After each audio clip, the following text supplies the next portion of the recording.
Welcome back, everybody. This Week in America on the Blue Funk Broadcasting Radio Network. Great to have you with us on the program today. Roy Barron believes it's time for what he calls bus stop politics and the Compassion Party. He's actually hiked trails, taken public transportation from Georgia to Maine and then New York City to Los Angeles. He's lived for months in U.S. hostels, knows what it's like to face homelessness. He's the author of the book Looking Glass Shattered, Questions and Answers That Heal Old Wounds, and he's with us on This Week in America. Welcome to the program, Roy. Great to have you with us. Thank you, Rick. It's great to be on your show. This is such a fascinating story, why you did this and what you're finding out on this journey. And let's go back to why. You've got a secure life, 14, 15 years, a technology career, making a lot of money, and you decide, I'm going to sell all my possessions, just keep the bare essentials, and travel around the country and talk to people. How did you arrive at that decision? I was an extremely unhappy person, and I just decided. I lived in Georgia near the Amicalola Falls. I've always been a really avid hiker, and I was in the Boy Scouts, and I almost made it to Eagle, which is the highest ranking. Yes. And the trail was always calling out to me. So the start of the trail is in Amicalola near North Georgia, just north of Atlanta, where I lived. I'm from Knoxville, Tennessee, and then I lived in Atlanta for about 14, 15 years. So the trail was always calling, like, what if? That was the three big questions. Like, what if I step outside of the common saying is get off the grid, so to speak. And so my calling was to say, I had $100,000 saved up. It was March of 2011. I jumped out of an airplane and I gave myself to the churches and charity and goodwill and different organizations that I really in favor of helping and with all my heart.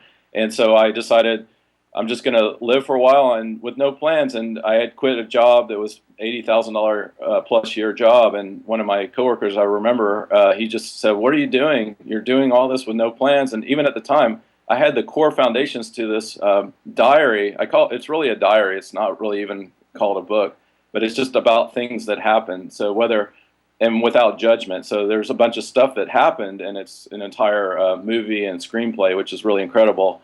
But yeah, so one of my friends, coworkers, was like, "What are you doing?" So I was just so very unhappy. And the CEO of the company I was really good friends with, and I remain friends with today in Atlanta, and he was really pushing me to get outside my comfort zone. I started taking some inspirational classes, and I talk about in my book, my oldest brother, we had to go through an intervention with him to get him, and he's been sober now for over close to 3 years. And so many things were jolting me in my life, and I was 42, and I write about in my book that I feel that every 7 years we have to completely reinvent ourselves to keep going. It's interesting because one of the first things you did is you said you took your money and you distributed it, you helping others. You found out by helping others that were dealing with illness, dealing with trauma, there was a side benefit, a very strong benefit for actually helping yourself. And it sounds like for the first time in a long time, you were starting to feel good. Yeah, I mean, at my core fundamentals, my mom started Midway Drug and Alcohol Rehab Center in Knoxville, Tennessee, that continues to go today. And my mom is Ellie Wigler Cole, and she helped groom Steve McNish, who's the current CEO, and he's been there for many, many years. And that's always been in my heart and soul. For 6 months, I worked for Meals on Wheels, where I would personally deliver the meals as part of my job. Sometimes I would get all muddy, and I was going and putting the meal, and sometimes people couldn't get out of bed, and all I could do is put the meal on their nightstand. And that was I worked at so many types of charity things, and then working at this company that I quit, one of my last jobs, the CEO, he saw in my heart how much I really love to help people, and that's a journey to my own healing too. Is how much giving back. I really my mom is one of my angels, and she's just one of those amazing people that I'm fortunate to have. My mom Ellie, and I've come around to really feeling her love, and just really that infinite love and that open heart that my mom has, and letting that in, and how I've struggled with that through my own journey and my own relationship with both my mom and my father through various things. Roy Barron is our guest on This Week in America. Roy's book, Diary, as he calls it, is Looking Glass Shattered, Questions and Answers That Heal Old Wounds. His website is anu1.org. Information, of course, available at our website, thisweekinamerica.us. It's interesting, the diary, because this actually pretty much up to this point in time is 45 years of your life, reflections on that. And you say that I thought I finished it a number of times, Yet I keep adding to it, and I'm sure, in fact, you got part two you're working on there. I'm sure this is like a work in progress for you. Yeah, it was an extremely painful process, and I ended up really putting in thousands of dollars. I mean, and honestly, I've only sold one paperback so far, and I've sold some Kindle, so it hasn't sold a lot, but I've already spent like well over $600 for the editing, and I've had some wonderful mentors and people along the way, and all these different things that I've experienced to where it is. But I'm such a perfectionist.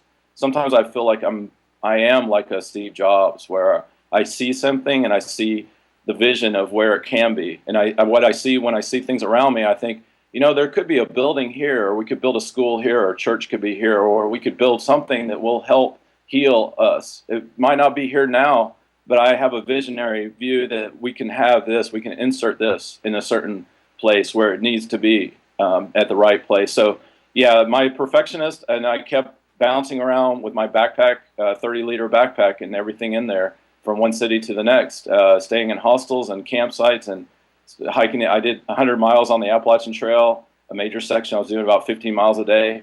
But yeah, so this journey has been my perfectionism and always wanting that to be as lively as possible. And one of the things I got from my writing coach, who I work with in Atlanta, one thing that really impressed on me is that I want every page to have so much meaning and so much symbolism that the person has to keep going with the pages. One of the things I've learned about writing is that I don't ever want the book to be put on the nightstand. I did everything I could to try to make every single page be a page turner and someone to get something out of it. So I had to put a lot of pictures in, because some of what I'm talking about is educational, and I was addicted to self-help books. So at one time I read, I want to say, hundreds of self-help books, and I took little bits and nuggets of my own personal background of addiction to self-help, incredible addiction to self-help, and looking at external ways I'm reaching my healing, and I really reshaped it. And I'm redoing a lot of psychology, because I'm actually throwing away a lot of the conventional terms, such as some of the ways we communicate and some of the things in psychology, and I'm reinventing that, and I'm saying this is my own as a patient, and I've been through group therapy and one-on-one therapy, and I feel like I've got the right formula with this diary that eventually it's going to be a workshop that I see with the types of energy, yoga, some of the other types of healers that can really take it and they would run with it. Well, that is really one of the nice things as you're reading through Looking Glass Shattered, Questions and Answers That Heal Old Wounds, is that you feel like, okay, you've actually sort of distilled all of this that we're bombarded with all the time, with the guest on, the TV talk shows, that type of thing. Everybody's got a solution for us. You've actually been there. You know what works, what doesn't work, and the way we can cut through all of this and actually improve our lives, which is the goal of all of us. Right, and I was just at a network meeting group last night where we were talking a lot about the water and the water that we have, and how we can move to much healthier water than what we currently have. And there's so many things, and it is a $1 billion industry, the whole healing area. And I've faced the whole gamut on social media. Sometimes I'm getting, because it's just like anything else, trying to do something, put something out. There's always going to be. I've been getting some incredible kudos and keep it up, great work. But I've been getting a lot of negativity as well. Because I'm entering a space, a sacred healing space. And one of the persons actually said to be wary of me and preying on the vulnerable. And what's interesting is I've been the vulnerable for so long. But it's interesting choice of words to say preying on the vulnerable, which I find really fascinating. Is that I'm praying for the vulnerable. I am the vulnerable. I've been here, and I wish I could have all the thousands of dollars that I've thrown down on wasted types of healing choices. Well, isn't healing forgiveness, isn't that sort of an individual thing? If it works for you, who is someone else to say this really isn't the way to do it, but I've got a way that's better, and my book is $34.95, and you can buy it at a bookstore near you? Exactly. That's a good, really good point, is that whatever resonates within the individual. And one of the things that I'm really saying is the healer of all healers is the individual, each person. That we're all equal. One of the messages that I say is that we're all 7.2 billion of humanity, and I don't want to be just another ego out there that's riding on a horse or ends up in a park on a statue that everybody's in awe of. I came up with the specific name, My Human Compassion, the pen name, and I was struggling with even the title. The cover kept changing too, because I didn't even want to put my name in there, but some people said, well, you got to have a name, because who's going to want to do this? And so I kept shaping it and formatting it and redoing it, because I really struggled. I wanted to have something that really does shine. It really shows the light of individuality, equality, and what keeps humanity from extinction is really what I'm going for at the core underneath all this. What interesting in the book, is Shattered, Looking Glass Shattered, Questions and Answers That Heal Old Wounds. And again, it's a diary of Roy's experiences. You talk about finding new healing tools, and we're all looking for that. And well, first of all, how much does that hold us back when we're not able to forgive and we're carrying around these wounds that maybe they're just subconscious, but they're there and pulling us down? Well, I was a very, very angry person for a long time, and it was really hurting myself, just holding on to the anger and then going from anger to forgiveness. And actually, I have a chapter called Anger to Compassion where I can move, and I have the conscious choice. It's really saying I have these choices. We live in a society, the whole world now is so external based. Everything's got a little logo and a brand. And I was actually really careful on this interview. Like, I made a shirt. I didn't want any symbols. I want to be symbol free, and I don't have anything around my neck. It's really important because we're flooded with so much choices. We have a buffet cart of choices, and how do we walk through it? How do we get back to humanity? And I actually saw a really interesting thing. There was a religion blog on CNN, and I had to respond on Twitter. On my Human Compass is my Twitter account, and they were saying how the atheists are having some things in Times Square where they have a promotion about atheism, and then there was the believers, they have their thing on believing. So there's the believers and the non-believers, and I actually responded back to that. And I said, what about humanity? And let's change some of the dialogue. And one of the things I want to really talk about is how do we keep humanity going? And I do want to respond to one thing that I am getting some feedback. I've been sending out a lot of free books to just try to get some exposure because it's really hard. As I have so many aspiring author friends who are in the same boat as me. They want to get out there, but they know how difficult it can be. But one of the things is some people see it as a spiritual book, and to that I say no. I've been told that what I'm writing is a bunch of fairy dust BS too, and the new age kind of fairy dust. And I want to say that whether people want to believe it's BS or not, some people are passionately in new age and some people aren't. Some people are believers and some people are non-believers. I'm just saying this is out there. This is part of that buffet. And I'm saying I worded it as questions and answers that heal old wounds. It's really through questions and answers. That's how we can get the healing back into the individual at the individual level. I think what I've got, which is really unique with Looking Glass Shattered, is I'm saying it's the individual here. This is it. Look at these questions and answers, and I offer 100% refund. If you don't like my book or don't like my ebooks, please. I know you work hard for your money. I don't want it. I'm not in this here. I'm actually saying humanity saved my life so many times. The reason why I'm even in this conversation is humanity calling out to me when I almost got run over by a car, or giving me clean water when I was going to drink dirty water. So this is me just kind of out here doing what I feel as a human. Isn't it a shame that when you do something like this, and like, here are my thoughts, my feelings, this is where I was, this is where I am, this is where I hope to go, and we need to put it in a category. You're New Age, you're not New Age. Why don't we put it in the category of maybe helpful? I mean, that seems like it's oversimplifying, but why do we have to put everything in its little genre and tie it up neatly? And no, I don't believe in New Age, so I'm not going to pay any attention to this. It's just helpful. And if it's not, put the book down and, like you said, get the refund and go on with your life. But I think for so many people, they can relate. Let's go back, and we're rapidly running out of time, and we'll have Roy back in the program. He's running for Congress with the Happy Party, and we want to talk about that, but time is going by way too quickly. In the beginning, you said, by most people, they would look at you, and that Roy, man, he's got it made. This guy's making a lot of money. He's got a great job. He's got a great career, a great future, goes to work in a nice place. He's got great coworkers. And you said you were miserable. You were just not happy.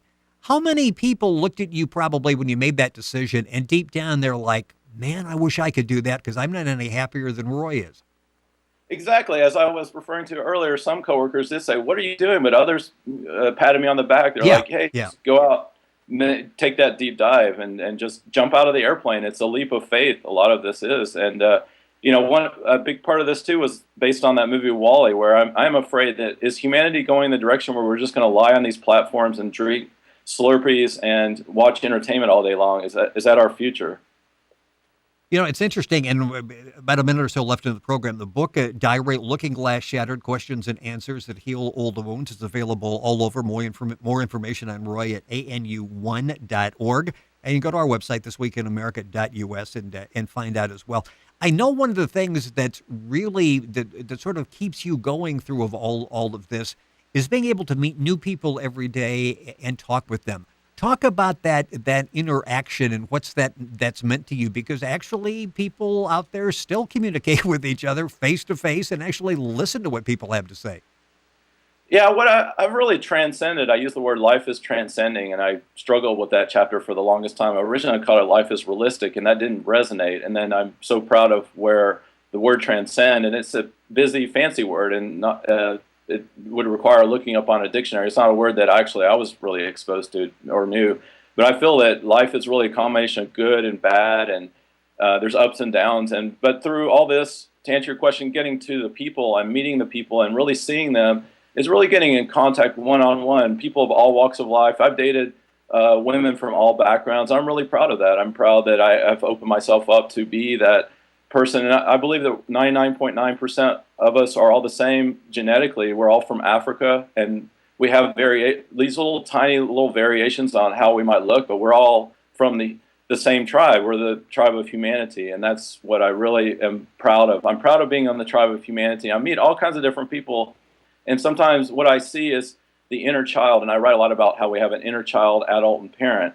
And what I see within us, how I interact, sometimes I see the inner child really all those things of, taking time off, playing in the sandbox, creating imagination, all these wonderful things. I see that sometimes maybe more prevalent in some people, and other people I can see where it might not be as much, but I'll encourage them. I'll take them by the hand. I'll say, hey, let's go back to in time and let's talk about how were you when you were 6 or 7 years old. I want to, put my arm around you and say, let's remember those days. We were playing in the sandbox. All of us were these kids. We all wanted to be president. We wanted to be superheroes. Let's get out the comic books. Let's have fun. Let's go dancing. We'll have Roy back. So much more to talk about. The book is an easy read. It's fascinating. Allow a little time because you want to keep going through it, because it's like, as we say, this resonates, and we want to continue with Roy's thoughts.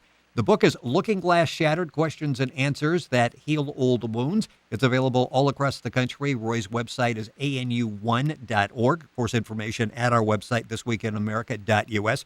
Roy, pleasure to have you on the program. Keep up the good work. We will have you back, and we'll talk about your campaign for Congress, the happy party. When people find out about it, they're going to go, that makes a lot of sense. Unlike the other party. So we'll be back, and we'll talk about that. Thank you for joining us. Thank you, Rick. You're listening to This Week in America and the Blue Funk Broadcasting Radio Network. You're listening to This Week in America with Rick Bratton. More after this.